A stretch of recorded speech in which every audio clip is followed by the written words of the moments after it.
Sumita sister, she is very helpful.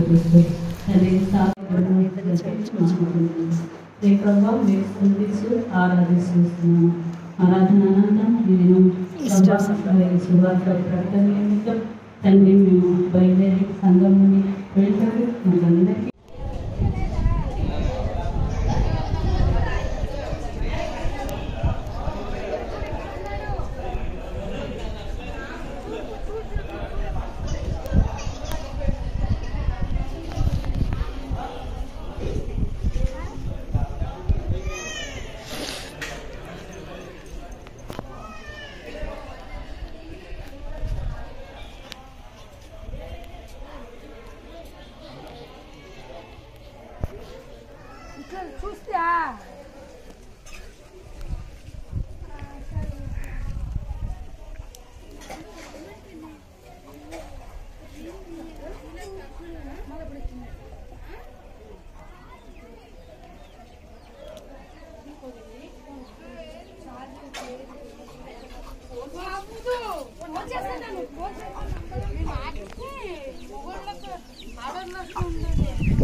జీడి మామిడి, you can see జీడి మామిడి చెట్టు.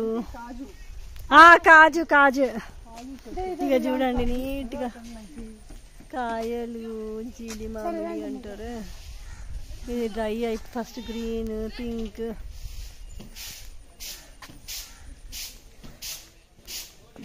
డ్రై అయ్యాక తీసుకొని తినాలి.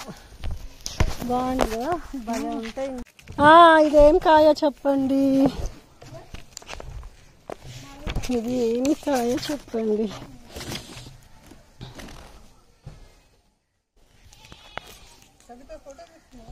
తీయాలా? ଆମେ ଆଜି ଆପଣଙ୍କୁ କହିବାକୁ ଆସିଛୁ। ଆମେ ବି ଦିନେ ତମ ଭଳିଆ ଏମିତି କହିବା ଲୋକ। ଆମେ ପାଠ ପଢିନୁ, ଆମେ କିଛି ଜାଣିନୁ। ଆମେ ଜାଣିଲୁ ଯେତେବେଳେ ଆମେ ସେ ଖାଇଲୁ ସେ ମଜାଟା ଯେତେବେଳେ ସୁଆଦ ଆମକୁ ଲାଗିଲା, ଆମେ ଭାବିଲୁ ହଁ ଆମ କେମିତି ପରିବର୍ତ୍ତନ ହେଲୁ, పాపర ముక్తి హెల్లు సమస్తకు సెంటి హబ సీరియస్ ఎంత సన్నగా ఎట్లా అసలు మూందాగలేదు. నేను పట్టుకోవాలనుకున్నా, ఎత్తుకోవాలనుకుని పిల్లగాళ్ళని అన్ని పొట్టి దానిలో అన్నిటిని.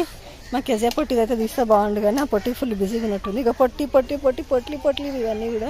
హాయ్ పొట్లి, చూడు ఎంత క్యూట్ క్యూట్గా ఉన్నాయి. నైస్. ఒరిసా పిల్లలు యూత్ ఆంటీ చూడండి. చిన్న అడ్డం తీయాల వీడియో నిలువు తీయాలి. హలో, ఏం పేరు ఇట్లా పేర్లు? కానంగాయ అండి. కానంగాయ ఆనపకాయలా ఉంది. కానంగాయ దీని నోస్ చూడను.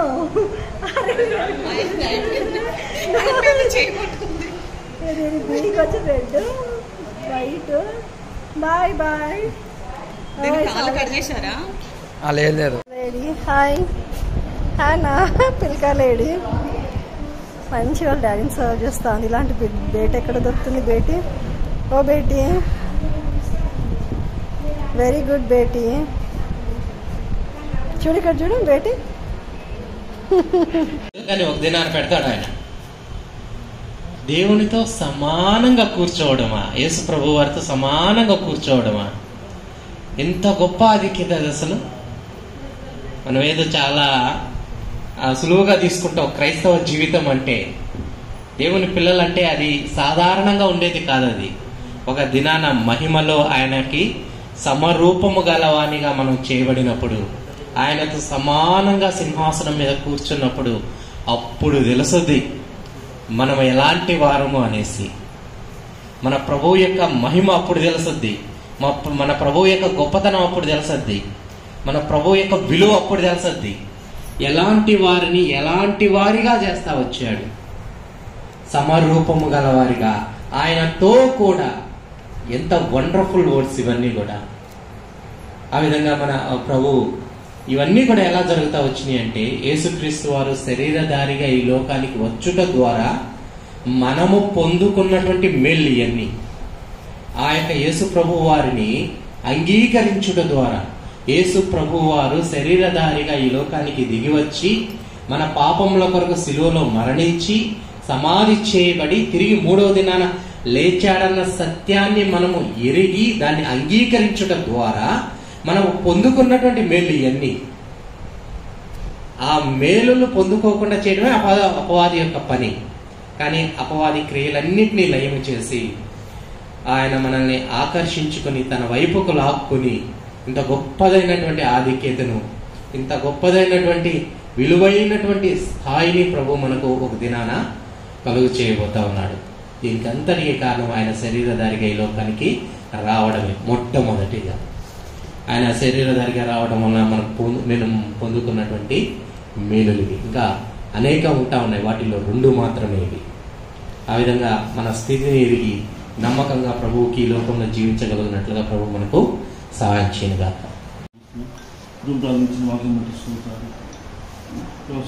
కార్యం మీ మహిమను మీ పుదులకు చెన్నై వాళ్ళు. నేను జన్మస్థానం తమిళనాడు.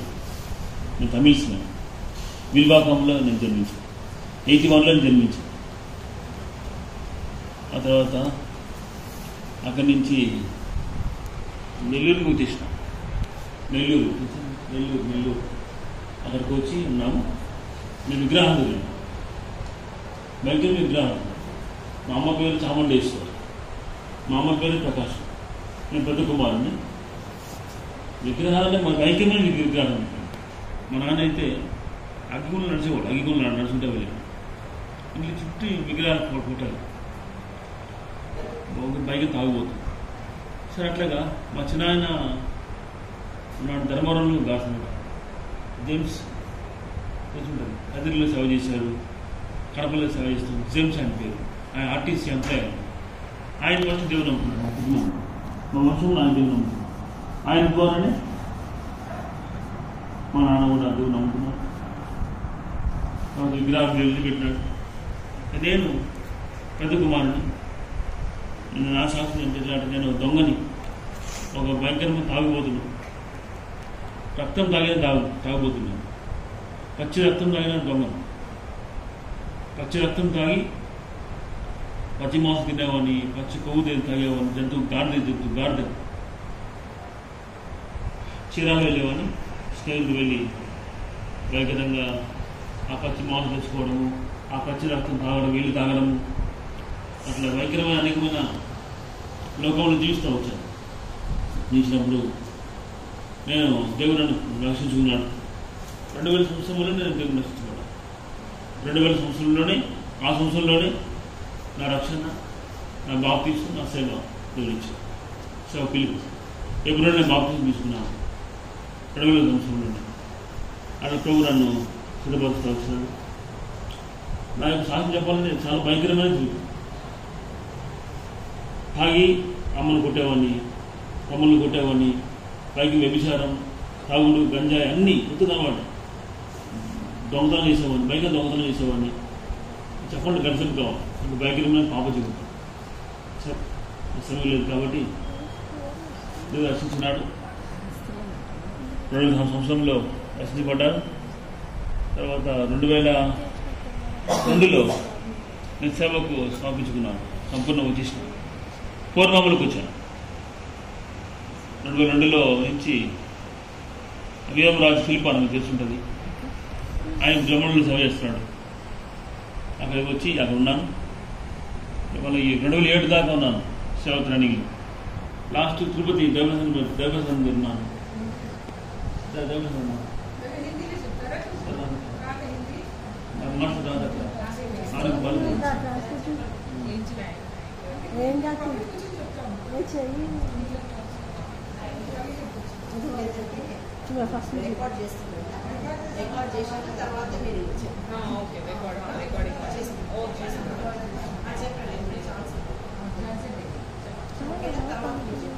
రెండు 2001 నుంచి 2007 వరకు నేను సేవ ట్రైనింగ్లో ఉన్నాను. నెల్లూరు, కోర్మామిల్ల, జమ్మలమడుగు, తిరుపతి ట్రైనింగ్ ఉన్నాను. అట్లా ప్రభు సాయపడతాను. ట్రైనింగ్ భయంకరమైన కష్టం. మాటినంకులు ట్రైనింగ్ ఉన్నాయి. వీరంరాజు ఫిలిప్ అని మీకు తెలుసు మాట్లాడమని కఠినమైన ఆయన బస్సు ముందు సేవ చేసిన ఆ కఠినమైన ట్రైనింగ్ నాకు ఇష్టం వచ్చింది. నాకు ట్రైనింగ్ చెప్పాలంటే ఒక గంట సేపు కావాలి. 5 నెలలు ఎయిర్ కటింగ్ లేదు, 5 నెలలు ఎయిర్ కటింగ్ లేదు, 2 నెలలు చెప్పులు లేదు, 2 నెలలు చెప్పులు లేదు, స్నానం సబ్బు లేదు, భయంకరమైన ట్రైనింగ్ కొట్టేవాడు. నేను లోకల్ ఉన్నప్పుడు నేను నా స్నేహితులు చంపించాను. నేను నా స్నేహితులు లోకల్ ఉన్నప్పుడు తాగి ఒక చంపినాం. అలాంటి రోడ్డు నేను ఆయన నన్ను కొట్టేవాడు. పిలిపంపుడు దేవుడు ఆయన ప్రభు సేవ వెళ్ళిపోవాల్సిన మాట. ఆయన ప్రభు సేవటాన్ని గురించి 2007 నేను ఒరిస్సా వచ్చాను. 2007లో ఒరిస్సా వచ్చినప్పుడు అస్కా వచ్చాను. అప్పుడు చూస్తే అస్కాలో ఏం లేని పరిస్థితి, బాడీలో ఉన్నాం. అప్పుడే బాడీలో డబ్బులు లేవు, ఇంటికి 1000 రూపాయలు బాడీ డబ్బులు. కొన్నిసారి కానుక వచ్చేది 7 రూపాయలు కానుక వచ్చేది. కానుక 7 రూపాయలు వచ్చేది. వృద్ధులు వచ్చేవాళ్ళు, ఏదైనా 10 మంది వచ్చారు అంతే, 10 మంది విశ్వాసం. వాళ్ళు బియ్యం తెచ్చేవాళ్ళు, కొద్దిగా సోల్ బియ్యం తెచ్చేవాళ్ళు. నేను బాడీ కట్టుకోవాలా, తినాలా, అదే వాళ్ళకి అన్నం వండాలా, వాళ్ళకి అన్నం పెట్టాలా, మళ్ళీ వంట చేయాలా, భోజనం పెట్టాలా, బాకీ చెప్పాలి. అన్న వెళ్ళిపోయేవాళ్ళు. మళ్ళీ 6 వేలు వచ్చేవాళ్ళు. మరొకరు నేనే ఉండేవాళ్ళు. భాష రాదు నాకు. అది దేవుడు నాకు ఇచ్చిన వాగ్దానాన్ని బట్టి, బోర్డర్ని బట్టి నేను ఒరిస్సా సేవకు వస్తూ వచ్చాను. బాగా ఉన్నాయని కూడా సమయం కాబట్టి యెషయా నుండి నువ్వు అడవిలో అరణ్యంలో రాజమార్గం తీయాల వాగ్దానం దేవుడు ఇస్తా వచ్చినట్టు ఒరిస్సాకు రాజు జరిగింది. వచ్చిన తర్వాత నాకు భాష రాదు నాకు. వాళ్ళు డబ్బులు ఏమన్నారంటే ఒరిస్సా పోవద్దు, ఇంతకాలం నువ్వు చాలా కష్టమైన తరగతిలో ఉన్నావు. హౌరాలో వెస్ట్ బెంగాల్లో ఖాళీ ప్లేస్ అన్నాడు, వెళ్ళన్నాడు. నేను పోనాను, అక్కడ పోను. నేను నాకు దేవుడు వాగ్దానం ఇచ్చాడు, బోర్డర్ ఇచ్చాడు, ఒరిస్సా రావాలి. తర్వాత జమ్మమ్మడికి ఫిలిప్ అన్న కూడా ఏం చెప్పాడంటే అస్సాం వెళ్ళి చెప్పాడు. అస్సాం వెళ్తావా లేకపోతే నేను పెళ్లి చేస్తాను, పాప ఉంది పెళ్లి చేస్తాను, అది ఉండు, ఇక్కడే లోకల్ బ్రాంచ్ ఇస్తాను అన్నాడు. ఆయన మాట నేను లేదు. అక్కడిని పనిష్మెంట్ తిరుపతికి వచ్చాను. తిరుపతిలో కూడా ఆయన మాట ఏం లేదు. ఆయన పనిష్మెంట్ ఇచ్చాడు. పనిష్మెంట్ ఇచ్చి జనరల్ ట్రైనింగ్ పంపించేసినాడు. సంఘంలో చెప్పలేదు, ఏమీ లేదు. తిరుపతి ఎరుసలేము నుంచి నేను ఒంటరిగా వచ్చినాను, పనిష్మెంట్తో వచ్చాను. నా మాట లేదు, వెస్ట్ బెంగాల్ నుండి వెళ్ళవు, ఒరిస్సా అన్నాను. వెళ్ళు 2007 ఒరిస్సా వచ్చాను. వచ్చిన తర్వాత నాకు భాష రాదు, ఏం రాదు. అప్పుడు చిన్న కొద్దిమంది చూశాడు. ఆ కానికే తెలియదు ఇంకా. అయితే నేనేం చేసామనంటే బాడీ కట్టుకొని డబ్బులు లేవు. అప్పుడు నేను వెళ్ళేవాడిని. 4,000 సెక్యూరిటీ ఉంది. ఆండ్రూస్ గారు రాజమండ్రి ఆయన పెట్టేవాడు, సెక్యూరిటీ పెట్టేవాడు. రాజమండ్రి, ఈస్ట్ వెస్ట్ గోదావరిలో నేను వెళ్ళేవాడిని. వెళ్ళినప్పుడు జనరల్లో వెళ్ళేవాడిని. అవి వెళ్ళిన తర్వాత వాళ్ళు గిఫ్ట్ ఇచ్చేవాళ్ళు, 500 గిఫ్ట్ ఇచ్చేవాళ్ళు. అది తీసుకురావడం, బాడీ కట్టుకోవడం. ఇంకెవరైనా దేవుడు అడేవాళ్ళు ఇస్తే అవి తీసుకురావడం, బాడీ కట్టుకోవడం. వాళ్ళు ఇచ్చిన బియ్యం, విశ్వాసం ఇచ్చిన బియ్యం, స్టోర్ బియ్యం, వాళ్ళకి కానుక 7 రూపాయలు కానుక, తక్కువ కానుక. తక్కువ అకౌంట్ బిల్ ఉంది. 2007 కానుక అకౌంట్ ఉంది. 2007 అకౌంట్ కూడా ఇంకా ఉంది. ఒకసారి కానుక 20 రూపాయలు కానుక, 30 రూపాయలు కానుక, 50 రూపాయలు కానుక. అన్నప్పుడు దేవుడు కాబట్టి వచ్చాను 2 నిమిషాలు. తర్వాత ఒరిస్సాకు వెళ్ళిపోవాలనుకున్నాను. వారికి బాగాలేదు, బ్లీడింగ్ అయిపోతుంది, రక్తం విరుసులు అయిపోయినాయి. ఎందుకంటే ఆవాల నుంచి చేసాను ఎక్కువ. నాకు ఆ భాష రాదు. ఆవాల నుంచి చేసాను. ఒక మందు లేదు, ఒక కలగించే రోగు లేదు. నేను పరిస్థితిలో వచ్చాను కదా. అది దేవుడు నాకు వాగ్దానం ఇచ్చి వచ్చాను. అయితే ఆయన డబ్బులు ఫంక్షన్ పంపించినాడు. ఆయన మాట లేదు, ఏం లేదు, ఇంకా డబ్బులు లేవు. అప్పుడు నాకు ఆరోగ్యం చాలా సీరియస్ అయిపోయినాడు. రక్త విరుసులు అయిపోయినప్పుడు అసలు నేను అన్ని కట్టేసుకున్నాను. నేను ప్రాణం ఉంటే ఏదైనా సేవ చేసుకుంటాను. ఎవరు ఆదరించేవాళ్ళు లేదు, దేవుడు ఇచ్చేవాళ్ళు రూపాయి ఇచ్చేవాళ్ళు లేడు, మంది ఇచ్చేవాళ్ళు లేడు. 5,000 వస్తారు, 10,000 వస్తారు. వాళ్ళకి అన్నం పెట్టాలా, వాక్యం పెట్టాలా, నేను కడుక్కోవాలి, ఉండాలా, వారవంతిని ఉండాలా. ఒక సండే స్కూల్, ఒక సువార్తలు ఏమీ లేదు. తిరుపతిలో చూస్తే ఎంత విశాలమైన జీవితం. తిరుపతిలో ఎరుసలేములో ఎంత సేవ, ఎంత తిండి, ఎంత తాగడం. ఎంత రాయల్గా ఉండేది. అవన్నీ చూసి నా మనస్సు కన్వర్ట్ అయిపోయింది. అక్కడ నా తిరుపతిలో బ్రాంచ్లు చూసుకుందాము, జమ్మల్లో బ్రాంచ్లు చూసుకుందాము. జమ్మల్లో సంఘాలు ఉన్నాయి కదా, అందులో ఎన్ని సంఘాలు లేవు. వెళ్ళిపోదాం అనుకున్నాను. వెళ్ళిపోతున్నప్పుడు అనుకోని బ్యాగ్ చదువుకున్నాను. అప్పుడు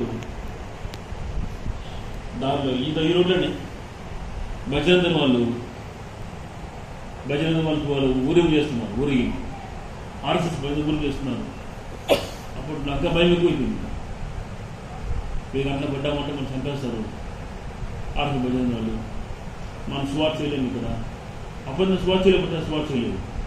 నా భాష రాదు, నేను బయటకు పోయి స్వాట్ చేసేది కాదు. వాళ్ళ గంట పడ్డామంటే కొత్త చంపేస్తారు. వెళ్ళిపోని అడుగున్నాను.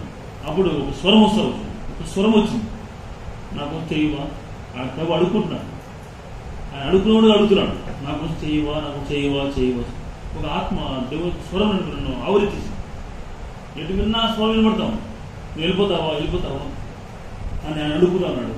నాకు చెయ్యవా, చెయ్యవా, చేయడానికి నువ్వు వచ్చావు కదా. చేయవనప్పుడు నా మనసు నేను ఇబ్బందిపడుతున్నాను. చేద్దావా, చేస్తాను. అప్పుడు దేవుడు చెప్తా వచ్చాడు, నువ్వు ఇలా చేస్తావు అన్నాడు. వీళ్ళ నుంచి ఎలా భయపడుతున్నావో, ఈ ఆర్ఎస్ఎస్ భజన నుంచి భయపడుతున్నావు, నువ్వు ఇలా చేస్తావు అన్నాడు. స్వరం వస్తావు, నువ్వు ఇలా చేస్తావు అని భయపడద్దు, చేస్తావు. అప్పుడు నా ఉదయం లేదు అసంభవమైంది. నేను ఒక్కడిని 10 మంది విశ్వాసులు, వాళ్ళు జాతి తక్కువ, వాళ్ళు విధునాలు ముస్లింలు, వాళ్ళతో నేను ఇలా సేవ చేస్తాను, ఇంతమందితో గురించి చేస్తాను. అసంభవం అనుకున్నాను. దేవుడు చెప్పాడు, నువ్వు వెళ్ళిపోతావా, నా కోసం ఉండవా, నాకు చేయవా, నువ్వు అడుగుంటా వచ్చినాడు. ఉన్నప్పుడు అప్పుడు నేను స్థిరపడ్డానికి నేను వెళ్ళిపోలేదు. అప్పుడు వచ్చిన తర్వాత నేను ఆ సువార్త 2007లో నాకు అలా ఉన్నప్పుడు 2010లో నేను సువార్త చేస్తూ వచ్చాను. 2010 నేను దీన్ని స్థిరపరిచినాడు. ఒడియవాళ్ళు ఇచ్చినాడు, కొన్ని రోజులు హాస్పిటల్ ఇచ్చినాడు. నేను ఇల్లు ఖాళీ చేసేసాను. బాడీకి ఎట్లా అయిపోయినాను. కొన్ని సౌకర్యం వెళ్ళేవాళ్ళు కదా. వెళ్ళే టైంలో ఏమైందంటే కొన్నిసార్లు జనరల్లో వెళ్ళేవాడిని, డోర్ దగ్గర కూర్చున్నామని పడిగేవాడిని, టైంలో పడిగేవాడిని సార్. అక్కడ లాగేసింది అలా నేను నిద్ర వల్ల. జనరల్లో పోవడం, జనరల్లో రావడం, స్నానం లేక గడిగా కూర్చున్నామని. అనేక ప్రయాణములు గడిని పడిపోవచ్చు మాట, చచ్చిపోవచ్చు మాట. వాళ్ళ పట్టు లాగేసం చేసిన కొంచెం పక్కన ఉంది. అది కూడా కాపాడుకోవచ్చు. ప్రభుత్వం సజీవులకు ఉంచినాడు. తర్వాత నేను ఇల్లు ఖాళీ చేసిన, డబ్బులు కట్టుకోలేక ఖాళీ చేసిన తర్వాత ఇల్లు బాడీలు కావాలి. ఇప్పుడు ఆ బాడీలు అడుగుతాను, బాడీలు కావాలా, బాడీ కట్టలేకపోతున్నాను ఎట్లాగా అన్నప్పుడు ఇంతకుముందు ఉన్న ఇల్లు అది 2007 నుంచి 2012 దాకా ఆ ఊళ్ళో ఉంది. 2020 దాకా ఆయనలో ఉన్నాం. 2007 నుంచి 2020 దాకా ఆయన ఉన్నాం. 2007 నుంచి 2020 దాకా ఆయనలో ఉన్నాం.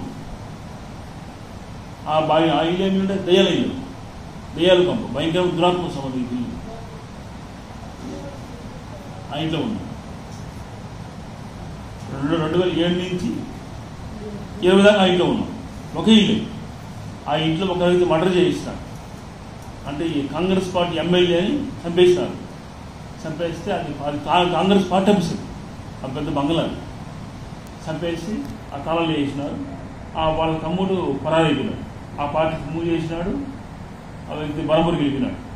అది ఆ ఇల్లు కొన్ని సంవత్సరాల దాకా అట్లే ఉండిపోయింది. దానికి దురాక్షలు చేసిన ఉండిపోయింది. ఇంటికి బాడీకి రావట్లేదు. ఇల్లు పాడబడిపోయింది. ఇల్లు మొత్తం పోయినాయి. కొన్ని సంవత్సరాల దాకా ఎవరు రావట్లేదు. అప్పుడు నాకు ఇల్లు కావాలి, నేను అడుగుతున్నాను. బాడీలు ఇస్తామని అడిగితే ఆ ఇల్లు కూడా నాకు బాడీలు ఇస్తాను. సో బాడీలు కావాలి, తీసుకోండి. ఎంత బాడీగా? 600 రూపాయలు. కరెంటు బిల్లు అన్ని కలిపి 600 రూపాయలు. ఇక్కడైతే ముందున్న ఇల్లు 1000 రూపాయల బాడీగా మన కరెంటు బిల్లు 1300 రూపాయలు కట్టేవాడిని. నాకు వచ్చే కానుక ఎంతో చాలా తక్కువ కానుక, ఒకసారి 30 రూపాయలు కానుక వచ్చింది. అట్లా ప్రభు వాళ్ళ సాయపడినాడు. ఆ బాడీలో ఉంటా వచ్చాను, కొంతకాలం ఉన్నాము. అనేక సంవత్సరాలు ఉంటా వచ్చు ఆ ఇంట్లో, ఆ బాడీ ఇంట్లో. ఆ ఇంట్లో భయంకరమైన అనేకమైన పరిస్థితులు దేవుడు కాపాడుతూ వచ్చినాడు. అట్లా ఇంటి వాళ్ళు కూడా చాలాసార్లు మమ్మల్ని బయట గంటేసినాడు. ఇల్లు ఖాళీ చెయ్యి, నువ్వు క్రిస్టియన్ వాళ్ళు తక్కువ కులం ఉండదు అది మాకు అనేసి ఆ ఇంట్లో ఉన్నప్పుడు బయట నీళ్ళు ఊరించేవాళ్ళు కాదు. మీరు క్రిస్టియన్ ధర్మం మీది, తక్కువ జాతులు మీరు నీళ్ళు రాకుండా తరిమేసారు సార్. అదే ఆ బావిలో ఉన్న ఆ ఇంట్లో బావి పక్కనే లెట్రిన్ ట్యాంక్ ఉందన్నమాట. మేము ఏ ఇంట్లో దయాల పంపలో ఉన్నామో ఆ ఇంట్లో లెట్రిన్ ట్యాంక్ పక్కనే బావి ఉంది, పక్కనే ఉంది. ఆ నీళ్ళు తాగేవాళ్ళు, ఇంకా వేరే దారి లేదు. బయట నీళ్ళు పోతే నీళ్ళు కొని ఇచ్చేవాళ్ళు కాదు. మీరు పోండి మీరు క్రిస్టియన్ ధర్మం మీరు తాగుతాం తరివేసేవాళ్ళు. సరే అట్లా దేవుడు సాగవచ్చు. అప్పుడు బిడ్డలు ఉన్నారు. అప్పుడు వాళ్ళకి ఆ స్కిన్ అలర్జీ చేసేది, ఆ నీళ్ళు తాగి లెట్రిన్ ట్యాంక్ వాటర్ మొత్తం బాయిల్ వచ్చింది. లెట్రిన్ ట్యాంక్లో ఉన్న వాటర్ మొత్తం బాయిల్ నీళ్ళు తాగేసేది. అవి మేము తాగేవాళ్ళం, బయట నీళ్ళు ఇచ్చేవాళ్ళు కాదు. అక్కడ కొన్ని సంవత్సరాల దాకా అట్లే వాళ్ళ స్కిన్ అలర్జీ వచ్చేది బిడ్డలకి ఇద్దరికి. నా సిస్టర్కి అయితే అట్లా దేవుడు అలా సహాయపడతా వచ్చాడు. మళ్ళా ఇంకా ఇంటి వాళ్ళు కొన్నిసార్లు మమ్మల్ని కాళ్ళ బయట నిలిపేసినాడు, గేట్లు వేసినాడు. ఇంక పొలంలో అట్టగట్టుకొని ప్రాణం చేస్తూ వచ్చాం. కొన్ని సంవత్సరాల దాకా అట్ట చేస్తూ వచ్చాం. విశ్వాసం ఇంట్లో కొన్ని పథకాలు చేస్తూ వచ్చాం. ఆ విశ్వాసం దాంట్లో విలేసినారు. ఆయన ఇంట్లో వెళ్ళి కొంతకాలం ఆరాధన చేస్తూ వచ్చాం. 20 మంది ఎదురైతున్నారు విశ్వాసం. ఆ పరిస్థితి మేము ప్రాణం చేస్తూ వచ్చాం. స్థలం కావాలా అని ప్రాణం చేస్తూ ఉన్నప్పుడు స్థలం డబ్బులు కొద్దిగా ఉన్నాయి. ఆ స్థలం డబ్బులు కూడా దేవుడిచ్చింది. మా వివాహం పోయింది.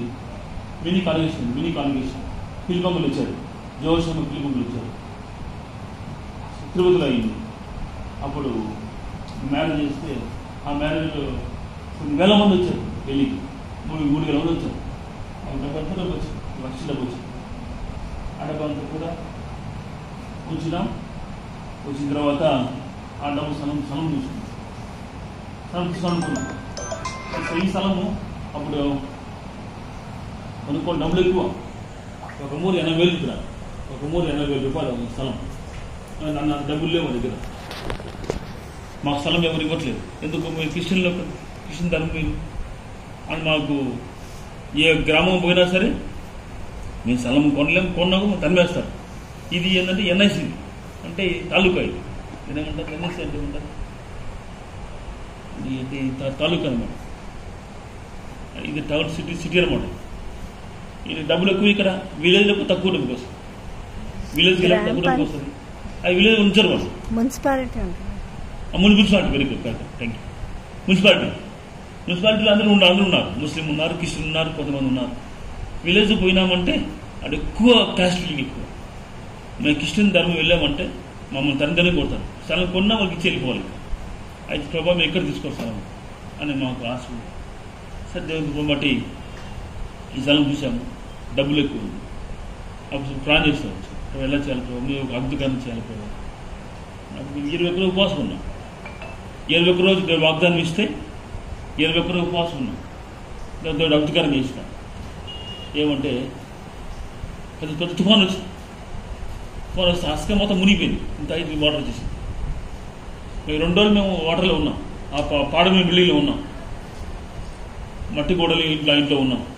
మెదిపీలు ఉన్నాం. 2 రాత్రులు 2 పగులు ఉన్నాం. ఇటు నది అటు నది అనమాట. గట్టు మీద అసక ఉంది. అక్క ఇటు పక్క నది ఉంది, అటు పక్క నది ఉంది. అసక అనేది ఊరు గట్టు మీద ఉంది. మన తుఫాన్లో ఏమైందంటే ఇటు పక్క నది గట్టు తెగిపోయింది. వాటర్ మొత్తం వచ్చేసింది. మొత్తం 3 సార్లు మునిగిపోవడం. అసలు ఈ 3వ సార్లు మునిగిపోవడం 2 సార్లు ఉన్నాను. 2 సార్లు ఉన్నాను.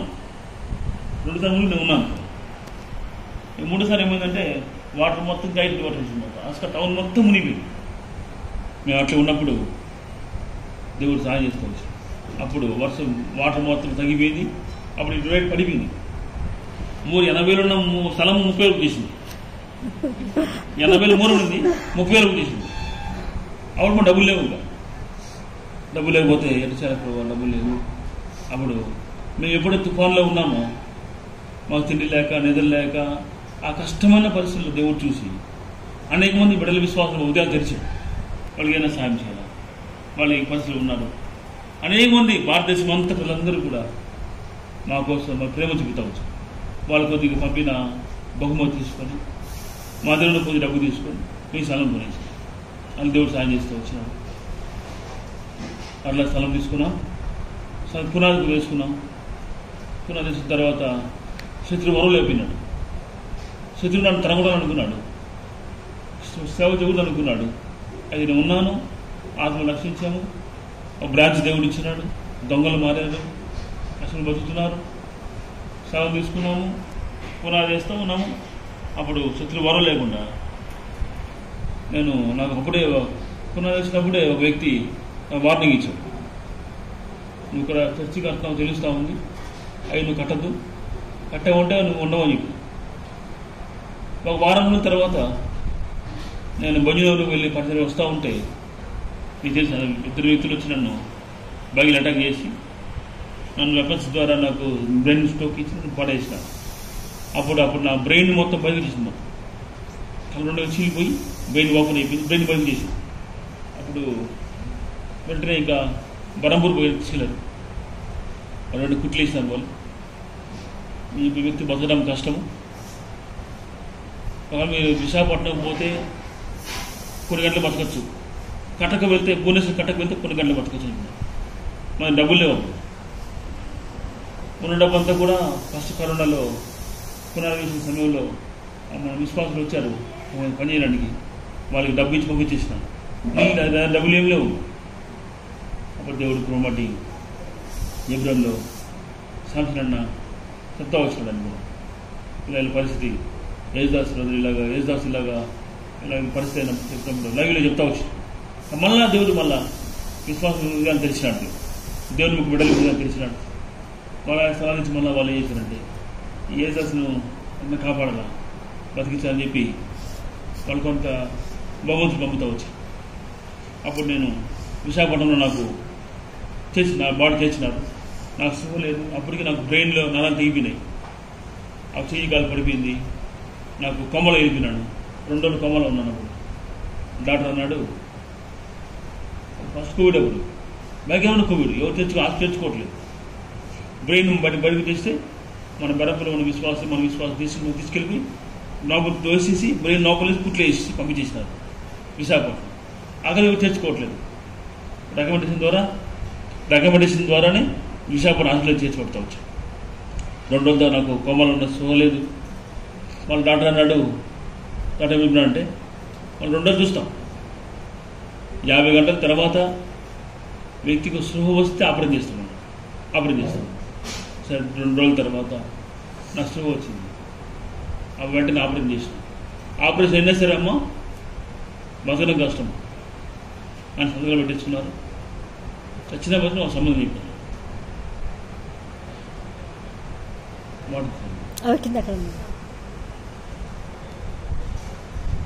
డాక్టర్ మన విశ్వాసం అయినా, విశాఖపట్నంకి వచ్చే విశ్వాసం అయినా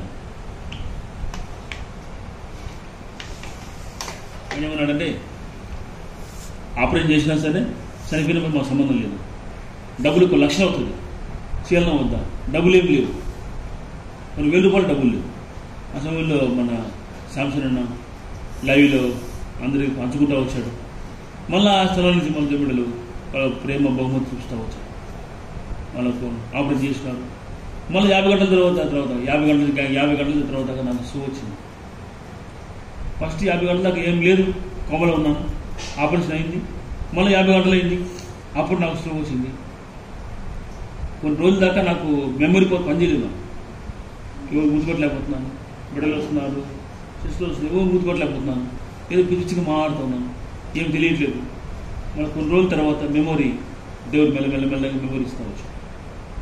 అని దేవుడు సాయం చేసినప్పుడు అట్లా నేను ఇక్కడ రావడం, మళ్ళీ నేను మళ్ళీ వాగ్దానం ఇచ్చిన, జిర్మియాలో నేను వాగ్దానం ఇచ్చిన.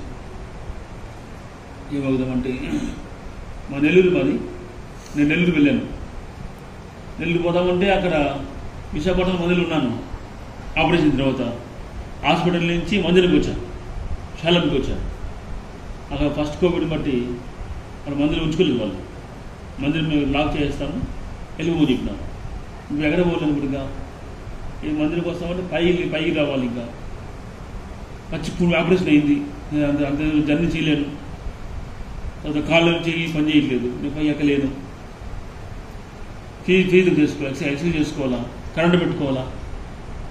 అప్పుడు మళ్ళీ మంత్రి వాళ్ళు ఏం చేశారంటే నువ్వు ఎలాగైనా వెళ్ళిపోవాలి అని చెప్పిన. మా ఇంటికి పోదామంటే ఇంట్లో కోవిడ్ ఉంది, అమ్మకు కోవిడ్ వచ్చింది. కోవిడ్ని బట్టి మమ్మీలో చనిపోయారు. అమ్మ దేవుని నమ్ముకున్నారు, మమ్మీలో పిలవబడ్డారు. అక్క కోవిడ్ ఉంది, తమ్ముడు కోవిడ్ ఉంది, కరోనా ఉంది. ఇంటికి పోలేను, చాలా దూరం నెల్లూరు, విశాఖపట్నం నెల్లూరు వెళ్ళిపోలేను, ఇటు ఒడిశా రాలేను, నెల్లూరుకి పోలేను. ఆ పరిస్థితుల్లో అక్కలే మందులను కొంతకాలం ఉన్నాను. చాలా క్లిష్టమైన పరిస్థితులు ఉన్నాను. సరే తిండి లేక, వసతి లేక పరిస్థితులు ఉండిన తర్వాత మళ్ళా వరుస వచ్చేసాను. ఆత్మకూరు పోయాను. ఆత్మకూరు దేవుడు బాగా తప్పిస్తవచ్చు. ఆత్మకూరు నుంచి నేను నెల్లూరు వెళ్ళాను. మా ఇంట్లో కరోనా తగ్గి వెళ్ళినప్పుడు వాళ్ళు నెల్లూరులో వాళ్ళు మా కర్మేలు సంఘం వాళ్ళు ఏం చెప్పారంటే, ఎంతకాలం